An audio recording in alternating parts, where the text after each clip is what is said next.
సింహరాశి వారి ఇంట్లో రహస్యంగా ఈ దేవత తిరుగుతుంది. ఆ దేవత ఎవరో తెలిస్తే మీరు ఖచ్చితంగా ఆశ్చర్యపోతారు. అంతేకాకుండా మీ కనుల వెంట కన్నీరు రావటం ఖాయం. ఘల్లు ఘల్లుమని గజ్జెల శబ్దంతో అర్ధరాత్రి వేళ మీ ఇంటి ఆరు బయట రహస్యంగా ఈ దేవత తిరుగుతుంది. వీడియోని మీరు ఒంటరిగా కూర్చొని మరీ చూడండి. అలాగే వీడియోని పూర్తిగా చూస్తే అసలు ఆ దేవత ఎవరు, ఏంటి అనే విషయాలు మీకు చక్కగా అర్థమవుతాయి. కాబట్టి పూర్తిగా విని వీడియోకి ఒక్క చిన్న లైక్ ఇచ్చి సపోర్ట్ చేస్తారని చెప్పి మనస్ఫూర్తిగా కోరుకుంటున్నాను. సింహరాశి వారి విషయానికి వస్తే ఈ సింహరాశి వారు వ్యక్తిగతంగా చాలా మంచివారండి. అంటే ధైర్యవంతులు, అలాగే తెలివితేటలు అనేవి వీరికి చాలా ఎక్కువగా ఉంటాయన్నమాట. సింహం అడవికి ఎలా రారాజుగా ఉంటుందో అలాగే ఈ సింహరాశికి సంబంధించినటువంటి వ్యక్తులందరూ పురుషులైనా స్త్రీలైనా చాలా ధైర్యంతో, చాలా తెలివితేటలతో దేనికైనా సరే ముందుగా ఉంటూ ఉంటారనమాట. అన్ని రంగాల్లో కూడా. అంటే ఎక్కడికైనా సరే వెనకడుగు అనేది వీరు వెయ్యరు. అలాగే నలుగురిలో వీరేంటంటే ఒకరిగా అంటే ముందుకు ఉంటూ ఉంటారనమాట. ప్రతి దానిలో కూడా పోటీగా జీవితంలో ఒక మంచి విజయం సాధించాలి అని చెప్పేసి చాలా రకాలైనటువంటి ఆశలతో ముందుకు అడిగేసేటటువంటి వ్యక్తులుగా వీరిని చెప్పుకోవచ్చు. కాకపోతే వీరికి చిన్న వయసు నుంచి కూడా కష్టాల సంఖ్య అనేది చాలా ఎక్కువగా ఉంటుంది. అయినా కూడా వీరేంటంటే వీరి యొక్క ధైర్య సాహసాలతో ఆ పరిస్థితుల నుంచి బయటికి నెట్టుకొస్తున్నారని చెప్పేసేసి మనం చెప్పుకోవచ్చు అన్నమాట.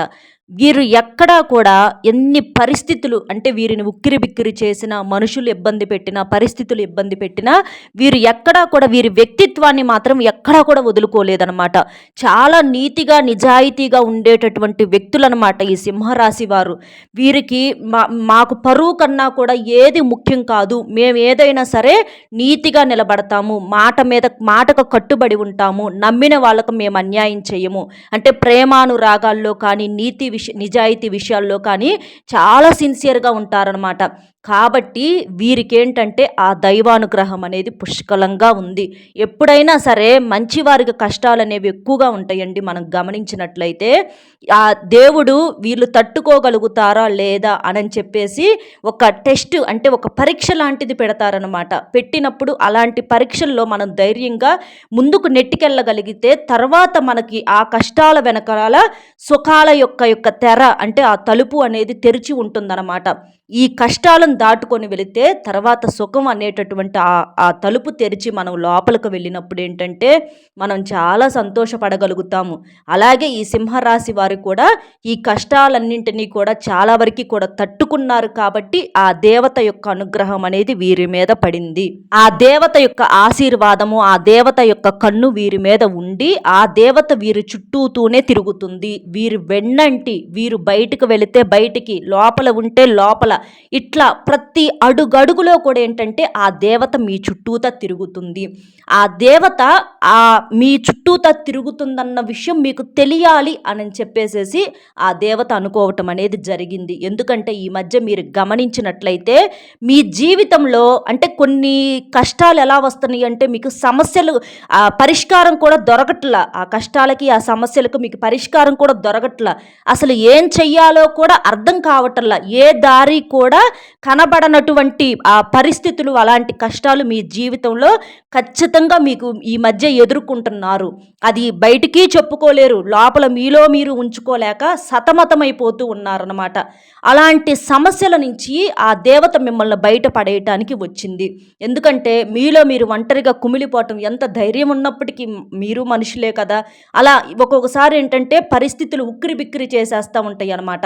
అలాంటప్పుడు మీరేంటంటే చాలా అల్లాడిపోతూ అమ్మా ఏదన్నా పరిష్కారం ఉంటే చూపించమని దైవాన్ని కోరినటువంటి సందర్భాలు చాలా ఉన్నాయి అన్నమాట మీరు. కాబట్టి ఆ దేవత మీ ఇంటి చుట్టూత ఆ దేవత యొక్క ఆశీర్వాదం అనేది ఉండి మీ దగ్గరకు రావటం అనేది జరిగింది. ఆ దేవత ఎవరో తెలిస్తే మీకు నిజంగా కళ్ళల్లో నుంచి కన్నీళ్ళు లాగవండి. ఆ కష్టం నుంచి మిమ్మల్ని పడేయటానికి ఆ తల్లి వచ్చింది. మిమ్మల్ని మీకు తెలియకుండా చాలా కష్టాల నుంచి కూడా బయట పడేస్తుంది కూడా. అంటే ఏదన్నా చిన్న చిన్న ప్రమాదాల దగ్గర నుంచి ఇట్లా చాలా వరకు కూడా అది చిన్న చిన్న ఏదన్నా ప్రమాదాల దగ్గర నుంచి అవ్వచ్చు, లేకపోతే ఏదన్నా డబ్బుకు సంబంధించిన సమస్యల నుంచి అవ్వచ్చు. అంటే మీరు ఏదన్నా దూర ప్రయాణాలు చేస్తున్నప్పుడు గానీ, అంటే ఒక్కొక్కసారి ఏంటంటే మనం జాగ్రత్తగా ఉన్నా కూడా ప్రయాణాలు చేసేటప్పుడు ఎదుటి వారి దగ్గర నుంచి మనకేదన్నా ప్రమాదం వచ్చేటటువంటి అవకాశాలనేవి ఉంటాయి. ఇట్లా ఏంటంటే కొన్ని కొన్ని ప్రమాదాల నుంచి ఏంటంటే ఆ దేవత మిమ్మల్ని చాలా వరకి కూడా కాపాడుకుంటూ ఉంటుందనమాట. ఒక కన్న తల్లిలాగా మీ వెన్నంటి ఉండి మిమ్మల్ని కాపాడుతూ ఉందనమాట. ఆ దేవత ఎవరో తెలిస్తే నిజంగా మీరు చాలా సంతోషంతో మీకు కళ్ళ వెంట నీళ్ళు వస్తాయి, బాధతో కాదు. ఆ దేవత మరెవరో కాదండి, మీ ఇంటి యొక్క కులదేవత. చాలా మందికి కూడా తెలిసే ఉంటుంది. ఆ దేవత మీ ఇంటి యొక్క కులదేవత. తెలిసిన వాళ్ళకి తెలిసిద్ది. తెలియని వాళ్ళెవరైనా ఉంటే మీ ఇంటి పెద్దవాళ్ళని, అంటే మీ తల్లిదండ్రులను అవ్వచ్చు, లేదా మీ దూరపు బంధువులను అంటే చుట్టాలను కానివ్వండి, లేదా మీ అమ్మమ్మలను, తాతయ్యలను, మీ నాయనమ్మలనో, మీ తాతలనో, ఇట్లా ఎవరో ఒకళ్ళని పెద్దవారు ఉంటారు కదా, వాళ్ళని అడిగితే ఖచ్చితంగా చెప్తారు. ఎందుకంటే ఖచ్చితంగా మీ ఇంటికి కులదైవం అనే తల్లి ఉందన్నమాట. ఆ తల్లినేంటంటే మీరు మీ పనుల్లో పడి, మీ బాధల్లో పడి, మీ కష్టాల్లో పడి మీరు ఏంటంటే ఆ తల్లిని వెనకేస్తున్నారు. ఆ తల్లిని మీరు పట్టించుకోవటం లేదు. ఇప్పుడు దేవుడైనా దేవతైనా డైరెక్ట్‌గా మన కళ్ళ ముందుకు వచ్చి ఎవ్వరు కూడా మాట్లాడరండి. అలా వస్తే మనం ఎవ్వరం కూడా తట్టుకోలేము. అలాగే కాబట్టి ఇట్లా ఏంటంటే ఏదన్నా ఒక మనిషి రూపంలో అవ్వచ్చు, ఎవరో ఒక నోటి మాట రూపంలో కావచ్చు, వాళ్ళు తెలియచేయాలనుకున్న విషయాన్ని మనకు తెలియజేస్తూ ఉంటారనమాట. అలా ఈరోజు నా నోటి వెంట మీకు ఈ తల్లి అంటే మీ యొక్క కులదేవత నా నోటి వెంట ఈ మాటలు తెలియజేస్తుందనమాట. మీరు తెలుసుకోవాలని ఆ తల్లి కోరుకుంటుంది. ఎందుకంటే ఆ తల్లిని మీరు మర్చిపోతున్నారు, ఆ తల్లిని మీరు వెనకేస్తున్నారు. ఆ తల్లి మీ దగ్గర నుంచి పూజలు కోరుకుంటుంది. ఆ తల్లి మిమ్మల్ని అంటే ఇంకా మీ జీవితంలో కష్టాలన్నింటినీ తీసేసి మిమ్మల్ని కాపాడుకోవాలని ఆ తల్లి తపన పడుతుంది. కాబట్టి ఖచ్చితంగా మీరు ఎక్కడ ఎన్ని పనుల్లో ఉన్నా సరే ముందు మీ కులదైవం ఎవరో తెలుసుకొని, తెలిసిన వాళ్ళైతే ఆ అమ్మ అంటే ఆ తల్లి ఫోటో ఉంటుంది కదా, ఆ ఫోటో మీ ఇంట్లో పెట్టి పూజ చేసుకోవటము, అంటే ఆ తల్లికి సంబంధించినటువంటి కొంత సామాగ్రి కూడా ఉంటుందండి. మీరు గమనించినట్లయితే ఆ సామాన్లని చక్కగా అంటే శుద్ధి చేసుకొని పసుపు కుంకుమలతో చక్కగా వాటికి బొట్లు పెట్టేసి వాటిని శుభ్రం చేసి ఆ తల్లి యొక్క ఫోటో ఉంటే మీ ఇంట్లో పెట్టుకొని పూజ చేసుకోవటము, ఆ తల్లికి నైవేద్యాలు చేసి పెట్టటము, అలాగే కులదేవత యొక్క దేవాలయాలు అంటే గుడ్లు కూడా ఉంటాయి అన్నమాట. కులదేవతలకి ప్రత్యేకంగా ఉంటాయి అన్నమాట. ఆ గుడికి వెళ్ళి పూజ చేసుకోవటం, కొబ్బరికాయలు కొట్టుకోవటము, ఇలాంటివి చేయటం వల్ల ఏంటంటే ఆ తల్లి శాంతించి మీ యొక్క సమస్యలను తీర్చడానికి సిద్ధంగా ఉంది. మీరు అంటే చాలామంది మనం వెనకటి రోజుల్లో మనం పోల్చుకున్నట్లయితే మన తల్లిదండ్రులు అవ్వచ్చు, మన అమ్మలు తాతమ్మలు ఇట్లా ఆ భర్త తరపున వాళ్ళు అవ్వచ్చు, అంటే భర్త తరపున ఎక్కువగా ఈ కులదేవతలు అనేవాళ్ళు ఉంటారనమాట. ఆడవాళ్ళకి ఏంటంటే అట్లా ఉంటారనమాట. భర్త తరపున మగవారి తరపున ఎక్కువగా ఈ కులదేవతలు ఉంటారనమాట. అంటే ఈ ఆడవాళ్ళకు పెళ్ళైన తర్వాత మరి భర్త తరపున కులదైవమే వీరి ఇంటి కులదైవంగా కూడా మారుతుంది. కాబట్టి అది తెలుసుకొని మీరేంటంటే పూజలు చేయటం వలన మీ సమస్యల సంఖ్య అనేది తగ్గుతుంది. వెనకటి రోజుల్లో మనం గమనించినట్లయితే ఎక్కువగా ఇలాంటివి చేసేవాళ్ళండి. వారికి ఎలాంటి కష్టం వచ్చినా సరే ఆ తల్లికి చెప్పుకొని, ఆ కులదేవతకు చెప్పుకొని వారు ఆ సమస్యల నుంచి బయటపడేవాళ్ళు. మొక్కులు చెల్లించుకునేవాళ్ళు. అంటే పొంగళ్ళు చేయటము, ఇట్లా కొన్ని మొక్కులు అనేవి చెల్లించుకునేవాళ్ళు. అలా చేయటం వల్ల వారు ఆ సమస్యల నుంచి బయటపడేవారు. అలా కాకుండా పట్టించుకోకుండా ఉండే వాళ్ళకి ఏంటంటే చాలా భయంకరమైనటువంటి సమస్యలు ఎదుర్కొనేవాళ్ళు. చాలా రకాలైనటువంటి సమస్యలండి, భయంకరమైన సమస్యలు చెప్పాలంటే. కాబట్టి ఎవ్వరూ కూడా ఎంత చదువుకున్న వాళ్ళైనా సరే ఇవి ఈ రోజులు మనకి వాళ్ళ రోజున చాలా వరకు కూడా డెవలప్ అయ్యి ఉండొచ్చండి. నమ్మకుండా ఉండేవాళ్ళు కూడా చాలామంది ఉన్నారు. కానీ ఏ రోజుల్లోనైనా సరే మనకి ఎంత టెక్నాలజీ అనేది పెరిగినా సరే దైవాన్ని మాత్రం ప్రతి ఒక్కళ్ళు నమ్మి తీరాల్సిందే.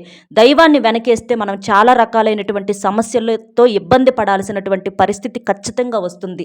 దైవాన్ని నమ్మిన వాళ్ళు, చెడిపోయిన వాళ్ళు ఎవ్వరూ కూడా లేరు. కాబట్టి మీరు ఎన్ని పనుల్లో ఉన్నా ముందు ఆ విషయం తెలుసుకొని మీ యొక్క కులదైవం ఎవరని తెలుసుకొని ఖచ్చితంగా ఆ తల్లికి మీరు పూజలు చేయటము, ఇలాంటివి చేయటం వలన ఆ తల్లి మీకు శాంతించి మీకు వరాలను ఇవ్వటానికి సిద్ధంగా ఉందన్నమాట. ఆ తల్లి అర్ధరాత్రి పూట మీరు గమనించినట్లయితే అంటే రాత్రి సమయంలో 10 గంటలు, 11 గంటలు లేదా 12 గంటలు అలాంటి టయాల్లో మీరు గమనించినట్లయితే మీ ఇంటి ఆరు బయట మీకు అంటే గచ్చుల మీద అవ్వచ్చు, సందుల్లో ఇట్లా కొంచెం మీ ఇంటి ఆరు బయట ఉంటుంది కదా, అలాంటి చోట మీకు గళ్ళు గళ్ళు మని గజ్జల శబ్దంతో ఒక చప్పుడు వినిపిస్తుంది. మీరు గమనించినట్లయితే మీ ఇళ్లలో వాళ్ళని కూడా మీరు అడగండి, వాళ్ళు చెప్తారనమాట. ఒక్కొక్కసారి పిల్లలు కూడా అంటూ ఉంటారు, పెద్దవాళ్ళు కూడా అంటూ ఉంటారు, ఏంటో అంటే గజ్జల సౌండ్ లాగా వినిపించింది అది ఇది అని చెప్పేసి అంటూ ఉంటారు. ఆ విషయానికి మీరు భయపడొద్దండి. అలా గళ్ళు గళ్ళు మన గజ్జల శబ్దంతో తిరుగుతుంది ఎవరు అని అంటే మీ ఇంటి యొక్క కులదైవం. మీరు భయపడాల్సినటువంటి పని లేదు. ఆ కులదైవం ఏంటంటే మీ యొక్క పూజల కోసం మీరు అమ్మని వెనకేస్తున్నారు. వెనకేయటం అనేది అది అస్సలు కరెక్ట్ విషయం కాదండి. కాబట్టి ఆ అమ్మను మీరు తెలుసుకొని పూజలు చెయ్యండి. ఆ అమ్మ శాంతించిద్ది. ఆ అమ్మ ఆగ్రహానికి మీరు గురి కామాకండి. ఎందుకంటే చాలా రకాలైనటువంటి సమస్యలు ఎంతమందో ఎదుర్కొన్నారు పట్టించుకోని వాళ్ళు. కాబట్టి ఆ అమ్మకి మీరు సింపుల్గా ఎక్కువ ఆర్భాటం ఏం అవసరంలా కాస్త అమ్మకి ఇంట్లో చక్కగా పూజ చేసుకోవటము, లేదా ఆ దేవాలయ గుడి ఉంటే గుడికి వెళ్ళి అక్కడ కొబ్బరికాయ కొట్టుకోవటము, ఇలాంటివి చేయటం వల్ల సింపుల్గా ఒక పండో పువ్వో ఫలమో ఏదో ఒకటి సమర్పించినట్లయితే ఆ అమ్మ శాంతించిద్ది. ఆ అమ్మ శాంతించటం వల్ల మనకు బాధలు కష్టాలు అన్నీ కూడా తొలగిపోతాయి అన్నమాట. మనం చాలాసార్లు మనం అనుకుంటా ఉన్నారు మీరని చెప్పేసి నేను అన్నాను కదా, అలాంటి సమస్యలకి అంటే ఏ దారి దొరకని ప్రశ్నలకి చిక్కు ప్రశ్నలకి ఆ అమ్మ మీకు సమాధానం చూపిస్తుంది, దారిని చూపిస్తుంది. మూసుకుపోయినటువంటి తలుపుల్ని ఈ కులదేవత మీ యొక్క కులదైవం తలుపులు తెరవటానికి సిద్ధంగా ఉంది. కాబట్టి అంటే అక్కడికి వెళ్ళి ఇక్కడికి వెళ్ళి 100 మంది మనుషులకి జనానికి చెప్పుకున్నా కూడా మన కష్టము నష్టము ఎవ్వరూ తీర్చలేరండి. కాబట్టి మన కష్టం నుంచి బయటపడాల్సింది బయట వేయటానికి ఆ అమ్మ సిద్ధంగా ఉంది. అది తెలుసుకొని మనం చేయాల్సినటువంటి పని మనం చేయటం ఒక్కటే ఇప్పుడు మన చేతుల్లో మిగిలి ఉందన్నమాట. కాబట్టి ప్రతి ఒక్కరూ కూడా ఏముందలే అని అనుకోకుండా మీరు ఎక్కడైనా ఉండండి, అంటే మీరు సిటీస్లో ఉండొచ్చు, లేకపోతే ఎక్కడైనా ఉండొచ్చు, కానీ మీరు ప్రత్యేకంగా ఆ తల్లిని యొక్క ఆ కులదేవతను తెలుసుకొని ఆ తల్లికి చేయాల్సినటువంటి అంటే ఆ పూజా పద్ధతులు ఏంటి అవి కూడా వాళ్ళే చెప్తారు. అలా చేసుకోండి. అలా మీరు ప్రతిరోజు కాకపోయినా మీరు కుదిరినప్పుడైనా నెలకు ఒకసారో 2 నెలలకు ఒకసారో అయినా సరే ఆ అమ్మని పలకరించండి. లేకపోతే ఏంటంటే ఆ అమ్మ చాలా ఆగ్రహానికి గురవుతుందండి. తల్లి ఆగ్రహించిందంటే మాత్రం ఇక మనుషులు మనమంతా. కాబట్టి మీరు గుర్తుంచి ఆ తల్లిని ఆ తల్లి యొక్క ఆశీర్వచనాలు తీసుకోండి. ఆ తల్లికి పూజలు చేయండి. మీకు సమస్యలన్నింటినీ కూడా బయటపడేసి మీకు డబ్బు పరంగా బాగా కలిసి రావటానికి, మీ సమస్యలన్నింటిని తీసేయటానికి, మీ జీవితంలో ఉన్నటువంటి దోషాలను, దుష్టశక్తుల్ని, పితృదోషాలను, శాపనార్థాలను, కొన్ని అంటే తెలిసి తెలియక చేసినటువంటి కర్మలను అన్నింటిని తొలగించి మీ జీవితాన్ని, మీ కుటుంబాన్ని, మీ భార్య బిడ్డల్ని అందరినీ దీవించటానికి, లేదా మీ భర్త పిల్లల్ని మీ యొక్క ఆరోగ్యాలను సరిచేయటానికి, అన్ని రకాలైనటువంటి వరాలు ఇవ్వటానికి ఆ తల్లి సిద్ధంగా కూర్చుంది. కాబట్టి ఆ తల్లిని మీరు తెలుసుకొని చక్కగా మీకు చేతనైనటువంటి పద్ధతిలో మీకు కుదిరినప్పుడు ఆ తల్లిని మాత్రం తలుచుకుంటూ ఉండండి. ఆ తల్లి మీ ఇంటి బయట తిరుగుతుంది. ఆ తల్లిని తలుపులు తీసి మీ ఇంటి లోపలికి ఆహ్వానించండి. ఆ తల్లి మీ ఇంట్లో అడుగు పెడితే ఇక ఆ జీవితానికి స్వర్గం అండి. ఇంకా అంతకు మించినటువంటి అదృష్టం ఏమీ లేదు. కాబట్టి ఎక్కడున్నా సరే సింహరాశి వారు మాత్రం ఈ చిన్న పనిని చెయ్యండి. మీ కులదైవం ఎక్కడుందో ఖచ్చితంగా తెలుసుకోండి. తెలుసుకొని ఖచ్చితంగా మీరు పూజలు చెయ్యండి. చేయకపోతే మాత్రం చాలా రకాలుగా మీరు సమస్యల పాలవ్వాల్సినటువంటి పరిస్థితి అనేది ఉంటుంది. తెలియని వాళ్ళు మీ పెద్దవారిని అడిగి మరీ తెలుసుకోండి. చక్కగా ఆ తల్లిని మీ ఇంటి లోపలికి చక్కగా పిలిచి ఆ తల్లికి ఇంట్లో చక్కగా ఇంటిని వాకిలిని శుద్ధి చేసుకొని ఆ తల్లికి ఎలా పూజ చేసే విధానం ఆ పద్ధతులు ఉంటాయో మీరు అలాగ చక్కగా పాలు పొంగించి ఆ తల్లి దగ్గర దీపారాధన చేసి కొబ్బరికాయ కొట్టుకొని చక్కగా చెయ్యండి. అలా చేయటం వలన చూడండి మీ సమస్యలు మాయమైపోతాయి. ఎట్లా వచ్చిన సమస్యలు అట్లా వెళ్ళిపోతాయి. ఆ తల్లి ఆ సమస్యలన్నిటిని తీసేసిద్ది. ఆ బంగారు తల్లి బంగారు పాదాన్ని మీ ఇంట్లో పెట్టించుకోండి. మీ జీవితం ఐశ్వర్యాలతో, సుఖ సంతోషాలతో, ఆయు ఆరోగ్యాలతో నిండు నూరేళ్ళు సంతోషంగా ఉండండి. ఆ తల్లి యొక్క ఆశీర్వచనాలు తీసుకోండి. చక్కగా ఈ చిన్న పనిని చెయ్యండి. మీరు ఏముందలే అని చెప్పి మాత్రం దయచేసి పట్టించుకోకుండా ఉండవద్దు. ఎందుకంటే చాలామంది కూడా పట్టించుకోని వాళ్ళు చాలా నష్టాలు ఎదుర్కొని ఉన్నారు. మాకు తెలిసిన వాళ్ళే చాలా ఇబ్బందులు పడ్డారు. కాబట్టి అదే అనుభవంతో నేను మీకు చెప్పటం అనేది జరుగుతుంది. కాబట్టి మీ యొక్క కులదేవతను తెలుసుకొని ఆ తల్లికి చేయాల్సిన చేయవలసినటువంటి పూజలు ఆ తల్లికి చేయండి. అర్థమైంది కదండి ఏంటి అనేది సింహరాశి వారికి. మన వీడియో నచ్చితే ఒక చిన్న లైక్ ఇచ్చి సపోర్ట్ చేయండి. ఈ ఇన్ఫర్మేషను మీకు చాలా యూజ్ అవుతుంది కాబట్టి మీకు తెలిసిన ఫ్రెండ్స్ ఎవరన్నా ఉంటే వారికి కూడా షేర్ చేయండి. మీరు లైక్ చేయటం వలన కూడా ఇంకొంతమందికి చేరటానికి అవకాశం అనేది ఉంటుంది. సింహరాశి మిత్రులు ఎవరన్నా ఉంటే వారికి కూడా షేర్ చేయండి. వారు కూడా తెలుసుకొని జాగ్రత్త పడేటటువంటి అవకాశం అనేది ఉంటుంది. కాబట్టి ఒక్క లైక్ ఇచ్చి షేర్ చేసి మన ఛానల్ని సబ్స్క్రైబ్ చేసుకొని ఆల్ అనే బెల్ని క్లిక్ చేసి సపోర్ట్ చేయాలని చెప్పి మనస్ఫూర్తిగా కోరుకుంటున్నాను. మరొక మంచి విశేషంతో మళ్ళీ కలుద్దామండి. నమస్కారం.